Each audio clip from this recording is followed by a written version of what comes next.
Namaste. Welcome to Business Weekend.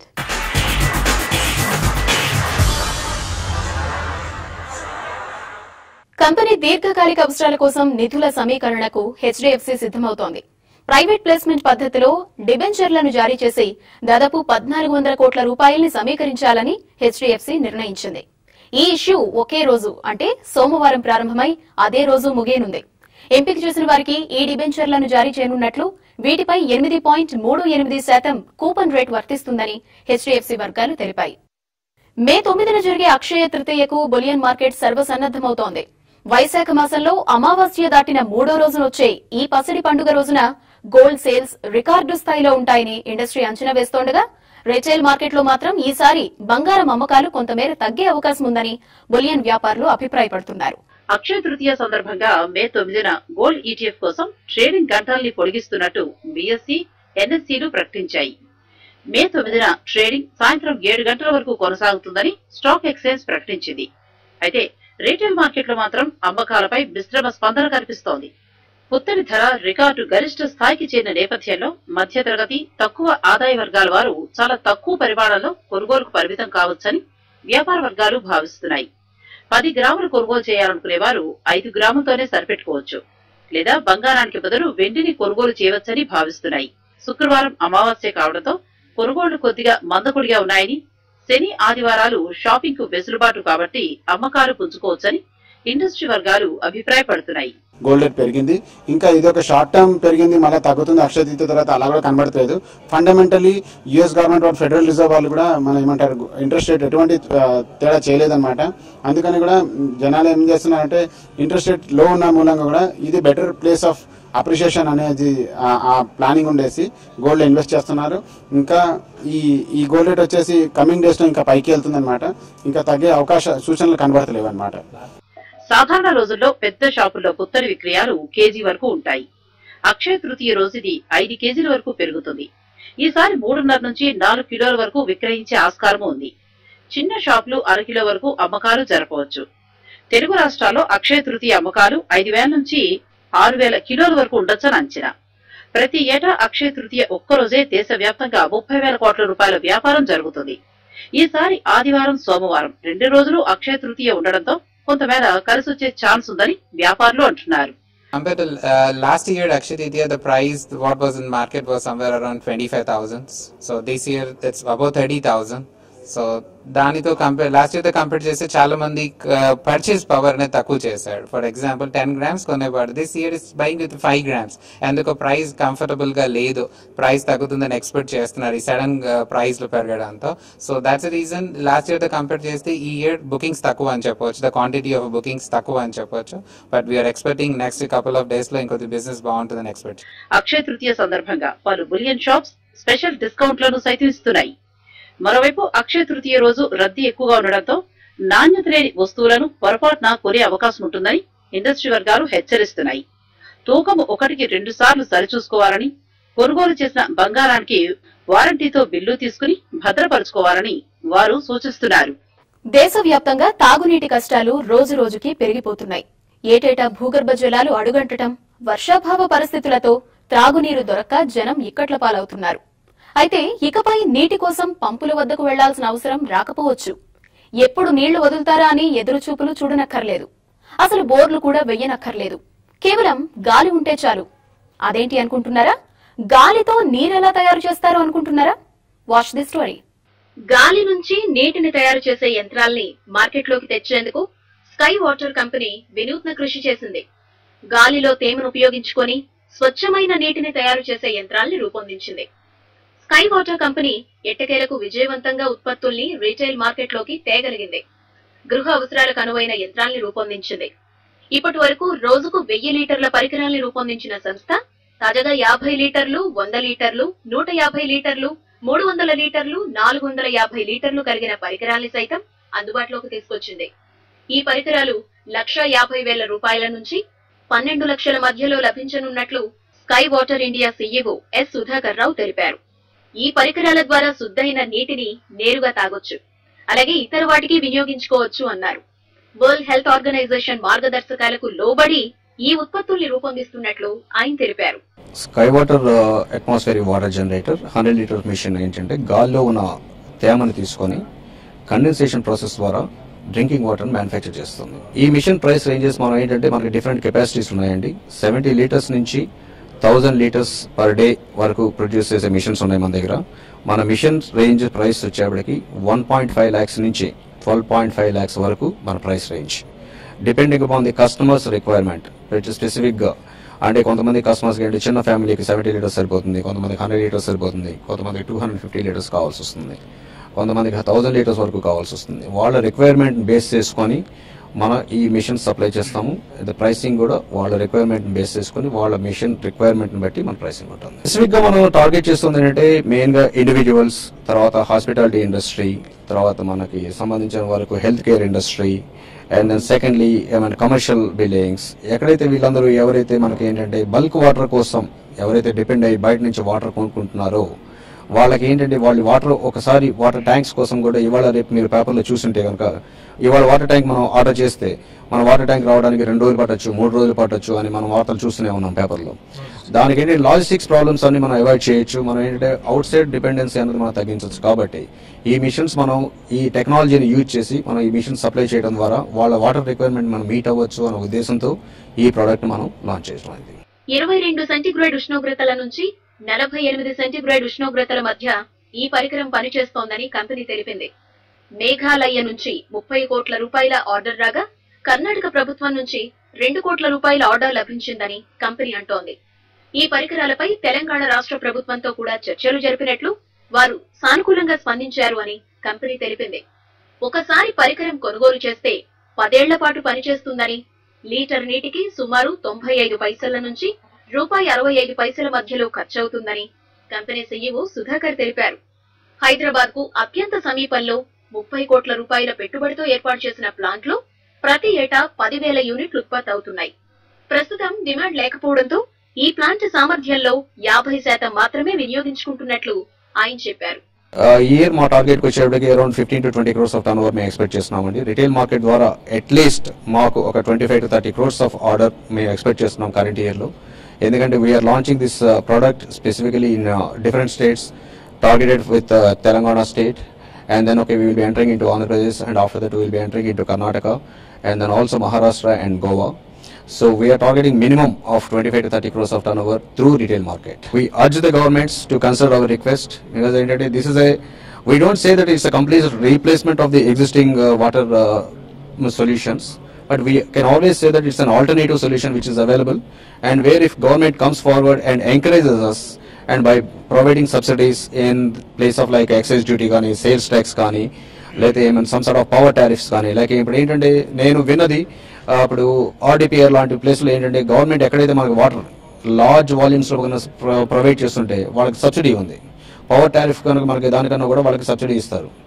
అలాగే మాకు కూడా కొంచెం పవర్ సబ్సిడీ ఏదైనా ఇవ్వగలిగితే పవర్ లీటర్ కాస్ట్ వచ్చేటికి మనకి తగ్గిపోతుంది. తగ్గిపోయిన తర్వాత everybody will be happy. Future plans ఏంటంటే ఇంకొంచెం హైయర్ వాల్యూమ్ ప్రొడక్ట్స్ మేము డెవలప్ చేసి ఇండస్ట్రియల్ డిమాండ్స్ కూడా మేము మీట్ అవుదాం అని చెప్పి మా ప్లాన్. ఇలాంటి కంపెనీలకు ప్రోత్సాహకాలు అందించి పల్లెల్లో ఇటువంటి యంత్రాలను ఏర్పాటు చేస్తే కొంతమేరైనా త్రాగునీటి కష్టాలకు చెక్ చెప్పే ఛాన్స్ ఉంది. బిజినెస్ వీకెండ్ లో ఇప్పుడు ఒక షార్ట్ బ్రేక్ తీసుకుందాం.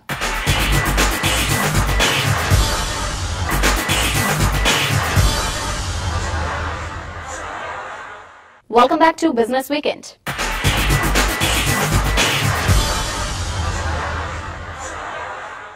భారతీయ మల్టీప్లెక్స్ రంగంలో సత్తా చాటేందుకు చైనా సంస్థలు రెడీ అయ్యాయి. మొదట అన్లిస్టెడ్ పంపిణీ సంస్థల్ని కొనుగోలు చేసి దేశీయ మల్టీప్లెక్స్ రంగంలో కడుగు పెట్టాలని భావిస్తున్నాయి. ఇందులో భాగంగా పలు మల్టీప్లెక్స్ సంస్థలతో చైనా సంస్థలు ఇప్పటికే చర్చలు ప్రారంభించాయి. అత్యంత వేగంగా వృద్ధి చెందుతున్న దేశీ మల్టీప్లెక్స్ రంగంపై తాజాగా చైనా దృష్టి పడింది. ఇప్పటికే స్మార్ట్ ఫోన్ మార్కెట్లను ఆక్రమించిన చైనా సంస్థలు ప్రస్తుతం దేశీ సినిమా రంగంపై కన్నేశాయి. ఈ బాటలో చైనా దిగ్గజం ప్రపంచంలోనే సినిమా పంపిణీ విభాగంలో నెంబర్ 1 స్థానంలో ఉన్న డాలియన్ వండా గ్రూప్ భారత్ లో మల్టీప్లెక్స్ ల ఏర్పాటుపై కసరత్తు మొదలుపెట్టింది. ఇందుకు అనుగుణంగా ఇప్పటికే దేశీయ మల్టీప్లెక్స్ విభాగంలో అగ్రస్థానంలో ఉన్న పీవీఆర్, ఐనాక్స్ తదితరాలతో చర్చలు మొదలుపెట్టింది. ఈ ప్రయత్నాలు విజయవంతమై దేశీ సినిమా పంపిణీ రంగంలో డాలియన్ అడుగు పెడితే రెండో విదేశీ దిగ్గజంగా నిలుస్తోంది. ఇప్పటికే మెక్సికో దిగ్గజం సినీ పోలీస్ భారత మల్టీప్లెక్స్ మార్కెట్లో కార్యకలాపాలను నిర్వహిస్తోంది. గత కొన్ని నెలలుగా డాలియన్ బండ, పీవీఆర్, కార్నివాల్ సినిమాస్ తదితర సంస్థలతో చర్చలు నిర్వహిస్తోంది. ఈ విషయాన్ని కార్నివాల్ అధికార వర్గాలు కూడా ధృవీకరించాయి. ప్రణాళికల్లో భాగంగా డాలియన్ బండ మొదట అన్లిస్టెడ్ పంపిణీ సంస్థను కొనుగోలు చేసి దేశీయ మల్టీప్లెక్స్ రంగంలోకి అడుగుపెట్టాలని యోచిస్తోంది. తర్వాత అన్లిస్టెడ్ సంస్థను లిస్టింగ్ చేయాలని డాలియన్ బండా భావిస్తోంది. మెక్సికన్ దిగ్గజం సినీ పోలీస్ దేశీయ మల్టీప్లెక్స్ రంగంలోకి 2009లోనే ప్రవేశించింది. ప్రస్తుతం 215 స్క్రీన్లను నిర్వహిస్తోంది. 2014 డిసెంబర్లో జీ గ్రూప్ లకు చెందిన ఫన్ సినిమాస్ ను సొంతం చేసుకుంది. తద్వారా చిన్న పట్టణాలకు సేవలను విస్తరించింది. ఇదే బాటలో సాగాలని డాలియన్ బండా కూడా యోచిస్తున్నట్టు తెలుస్తోంది. అయితే ప్రపంచ దిగ్గజాలు దేశీయ సంస్థలను చౌకగా కొనుగోలు చేయగల అవకాశాలు తక్కువేనని పరిశ్రమ వర్గాలు అంచనా వేస్తున్నాయి. అంతర్జాతీయ సంస్థలో మల్టీప్లెక్స్ల ఎంటర్ప్రైజ్ విలువ 6 నుంచి 7 రెట్లు ఉంటే దేశీయంగా 12 రెట్ల వరకు పలుకుతున్నాయని ఇండస్ట్రీ వర్గాలు అభిప్రాయపడుతున్నాయి. గత 6 నెలలుగా దేశీ మల్టీప్లెక్స్లలో ఆహార పానీయాల ధరలు, టికెట్ రేట్స్ పెంచినప్పటికీ దేశీ సంస్థలపై పలు విదేశీ సంస్థలు ఆసక్తిని ప్రదర్శిస్తున్నాయి. పిఈ సంస్థలు సైతం పెట్టుబడులు పెట్టేందుకు సిద్ధంగా ఉన్నాయి. మ్యూచువల్ ఫండ్స్ ను ప్రజలకు మరింత చేరువ చేయడానికి సెబీ ప్రణాళికలు సిద్ధం చేస్తోంది. మ్యూచువల్ ఫండ్స్ గురించి ప్రజల్లో అవగాహన పెంచేందుకు సెలబ్రిటీల్ని ప్రచారకర్తలుగా తీసుకురావాలని, దీనివల్ల పెద్ద మొత్తంలో పెట్టుబడులు పెరుగుతాయని సెబీ అంచనా వేస్తోంది. మ్యూచువల్ ఫండ్స్ స్టాక్ మార్కెట్ పై కొద్దో గొప్ప అవగాహన ఉన్న వారికి సైతం పరిచయం ఉన్న పదం. కానీ గ్రామీణ ప్రాంతంలోని ప్రజలకు స్టాక్స్, బాండ్స్, మ్యూచువల్ ఫండ్స్ గురించి అంతగా తెలియదు. అయితే వీటిని అందరికీ చేరువ చేయడానికి మార్కెట్ రెగ్యులేటర్ పలు మార్గాలను అన్వేషిస్తోంది. పెట్టుబడులను ప్రోత్సహించడంలో భాగంగా సెలబ్రిటీలను ప్రచారకర్తలుగా తీసుకురావాలని సెబీ యోచిస్తోంది. మ్యూచువల్ ఫండ్ కంపెనీలకు ప్రచారకర్తలుగా వ్యవహరించడానికి సెబీ మొదట అంగీకరించలేదు. ఇటీవల మ్యూచువల్ ఫండ్స్ సంస్థల ఎగ్జిక్యూటివ్స్ తో జరిగిన సమావేశంలో సెలబ్రిటీల అంశం తెరపైకి రాగా సెబీ చైర్మన్ సానుకూలంగా స్పందించారు. అంతా సక్రమంగా జరిగితే ఎంఎఫ్ పై ప్రజల్లో అవగాహన పెంచి ఇన్వెస్ట్మెంట్లను ఆకర్షించడానికి సెలబ్రిటీల సేవలను వినియోగించనున్నారు. సెలబ్రిటీలను ప్రచారకర్తలుగా ఉపయోగించుకుంటే యాంఫీ ఈ ఆర్థిక సంవత్సరం నుంచి అదనంగా 120 కోట్ల నుంచి 130 కోట్ల రూపాయల వరకు ఇన్వెస్టర్ల ఎడ్యుకేషన్ కోసం సెలబ్రిటీల కోసం జమ చేసుకోవాల్సి ఉంటుంది. మ్యూచువల్ ఫండ్ ఇన్వెస్టర్లు పెట్టుబడి పెట్టే మొత్తంలో ప్రతి 100 రూపాయలు స్టాక్ మార్కెట్, మ్యూచువల్ ఫండ్స్ పై అవగాహన, అలాగే ఇన్వెస్టర్ ఎడ్యుకేషన్ కోసం 2 పైసల్ని ఛార్జ్ చేసుకోవడానికి ఎంఎఫ్ కంపెనీలకు సెబీ అనుమతినిస్తోంది. గత ఆర్థిక సంవత్సరం వరకు మ్యూచువల్ ఫండ్ కంపెనీలకే ఈ మొత్తాన్ని ఖర్చు పెట్టుకునే అధికారం ఉండేది. కానీ ఈ ఆర్థిక సంవత్సరం నుంచి ఫండ్ సంస్థలు ఛార్జ్ చేసే 2 పైసల్లో 1 పైసాను యాంఫీకి బదిలీ చేయాల్సి ఉంటుంది. ఈ నిధులతో యాంఫీ మొత్తం పరిశ్రమకు సంబంధించి ఇన్వెస్టర్ ఎడ్యుకేషన్ ఫండ్ ను ఏర్పాటు చేస్తుంది. ఎంఎఫ్సిజి సంస్థలు, వాహన కంపెనీల తరువాత గ్రామీణ ప్రాంతాలపై ఇప్పుడు మ్యూచువల్ ఫండ్ సంస్థలు దృష్టి సారిస్తున్నాయి. గ్రామీణులకు చేరువ కావడం కోసం వినూత్న మార్గాలను ఆయా సంస్థలు అన్వేషిస్తున్నాయి. అందుకు తగ్గట్లుగానే ఇవి ఇన్వెస్ట్మెంట్ స్కీమ్స్ కు ఇంగ్లీష్ కు బదులు ప్రస్తుతం హిందీలో పేర్లు పెట్టడానికి ఆసక్తి చూపుతున్నాయి. ఎంఎఫ్ పరిశ్రమలోకి కొత్తగా ఎంట్రీ ఇచ్చిన మహీంద్రా మ్యూచువల్ ఫండ్ తో పాటు 3వ అతిపెద్ద మ్యూచువల్ ఫండ్ సంస్థ రిలయన్స్ ఎంఎఫ్ వాటి కొత్త పథకాలకు హిందీలో పేర్లు పెట్టడానికి సిద్ధమయ్యాయి. తీవ్ర ఒడిదుడుకుల మధ్య వరుసగా 2వ వారం దేశీయ స్టాక్ మార్కెట్లు నష్టాలే చవిచూశాయి. Q4 ఆర్థిక ఫలితాలు నిరాశాజనకంగా ఉండటంతో వారం మొత్తం మీద సెన్సెక్స్, నిఫ్టీలు 1.5% నష్టపోయాయి. అంతర్జాతీయ ట్రెండ్ ను అనుసరిస్తూ ఈ వారం స్టాక్ మార్కెట్లు నెగిటివ్ గా ముగిశాయి. చైనా తయారీ రంగ గణాంకాలు అంచనాలకు అనుగుణంగా లేకపోవడం, ప్రపంచ ఆర్థికాభివృద్ధిపై సందేహాలతో ఇన్వెస్టర్లు అమ్మకాలకు మొగ్గు చూపారు. దీంతో 8,000 మార్కును క్రాస్ చేస్తుందనుకున్న నిఫ్టీ ఒక్కసారిగా కరెక్షన్ కు గురికాగా సెన్సెక్స్ 3 వారాల కనిష్ట స్థాయికి పడిపోయింది. Q4 ఆర్థిక ఫలితాలు కూడా అంచనాలకు అనుగుణంగా లేకపోవడం మన మార్కెట్ల సెంటిమెంట్ పై ప్రభావం చూపింది. వారం మొత్తం మీద సెన్సెక్స్ 378 పాయింట్లు, నిఫ్టీ 116 పాయింట్లు నష్టపోయాయి. గత వారం ఐసిఐసిఐ బ్యాంక్ రిజల్ట్స్ వచ్చిన తర్వాత మార్కెట్ కంటిన్యూస్ గా సెల్లింగ్ ప్రెషర్ లో ఉంది. ఐసిఐసిఐ బ్యాంక్ రిజల్ట్స్ లో ఎన్పిఏ రిలేటెడ్ ఇష్యూస్ వచ్చిన తర్వాత మార్కెట్స్ అంటే ఇది ప్రాబ్లం అయిపోయిందా లేదంటే మధ్య స్టేజ్ లో ఉందా అన్న క్వశ్చన్ వచ్చేటప్పటికి ఐసిఐసిఐ బ్యాంక్ లో అమ్మకాల ఒత్తిడితో పాటు ఓవరాల్ మార్కెట్ కూడా రెగ్యులర్ గా సెల్లింగ్ ప్రెషర్ చూస్తూ వచ్చింది. మార్కెట్ ఆల్మోస్ట్ 7,900 దగ్గర నుంచి 7,700 అంటే ఆల్మోస్ట్ 200 పాయింట్స్ నిఫ్టీలో లాస్ రావడం చూసాం. అయితే ఏంటంటే నిఫ్టీ బడ్జెట్ రోజు 6800 దగ్గర నుంచి దగ్గర 7900 ర్యాలీ అయ్యేటప్పటికి ఆల్రెడీ 1100 పాయింట్స్ కరెక్షన్ తర్వాత 200-300 పాయింట్స్ పెద్ద బాధపడాల్సిన అంశం ఏం కాదు. అయితే ఏంటంటే ఎక్కడైతే రిజల్ట్స్ కొద్దిగా నిరాశజనకంగా ఉన్నాయో అక్కడ ఇమీడియట్ గా సెల్లింగ్ ప్రెషర్ చూడటం జరిగింది. టీవీఎస్ లాంటి షేర్లు కూడా ఏమంటే పడినాయి, అదానీ షేర్లు కూడా చాలా ప్రెషర్ లోకి వచ్చినాయి. రిజల్ట్స్ ఎక్కడైతే బాగా వచ్చినాయో అక్కడ మార్కెట్ బాగా రివార్డ్ కూడా చేసింది. నిఫ్టీ ప్రధాన షేర్లలో HDFC 7.3%, GAIL 6.5%, Asian Paints 2.6%, Tata Power 2.4%, BHEL 1.1% లాభపడ్డాయి. నిఫ్టీ టాప్ లూజర్స్ లో Adani Ports 18.3%, ICICI Bank 7.7%, doctor Reddy's, Punjab National Bank 7.2% చొప్పున, టాటా స్టీల్ 6.2% నష్టంతో ఉన్నాయి. వచ్చే వారం కీలక డేటాలతో పాటు వివిధ కంపెనీల కార్పొరేట్ రిజల్ట్స్ వెలువనుండటంతో ట్రేడర్లు అప్రమత్తంగా ఉండాలని మార్కెట్ నిపుణులు సూచిస్తున్నారు. నెక్స్ట్ వీక్ కూడా మోస్ట్ లైక్లీ రిజల్ట్స్ పరంగానే మార్కెట్ ట్రెండ్ అయ్యే అవకాశం ఉంది. సో ఓవరాల్ గా మార్కెట్ ఇప్పుడు సెంటిమెంట్ ఏంటంటే 7500 to 7900 మధ్యలో మార్కెట్ ట్రేడ్ అయ్యి స్టాక్ స్పెసిఫిక్ యాక్షన్ ఉంటుంది. ఏదైనా పెద్ద పాజిటివ్ కానీ నెగిటివ్ కానీ వస్తే అప్పుడు 7500-7900 రేంజ్ ఏదైతే ఉందో అది బ్రేక్ అయ్యే పరిస్థితి కనబడుతుంది. ఇక్కడ మనం గుర్తుంచుకోవాల్సిన అంశం ఏంటంటే ఇక్కడ పిఎస్యూ బ్యాంక్స్ రిజల్ట్స్ ఇంకా రాలేదు. పిఎస్యూ బ్యాంక్స్ రిజల్ట్స్ వచ్చినప్పుడు అట్లయితే ఐసిఐసిఐ బ్యాంక్ మనం ప్రెషర్ చూసాం, అదే విధంగా ప్రెషర్ చూసే అవకాశం ఉంది.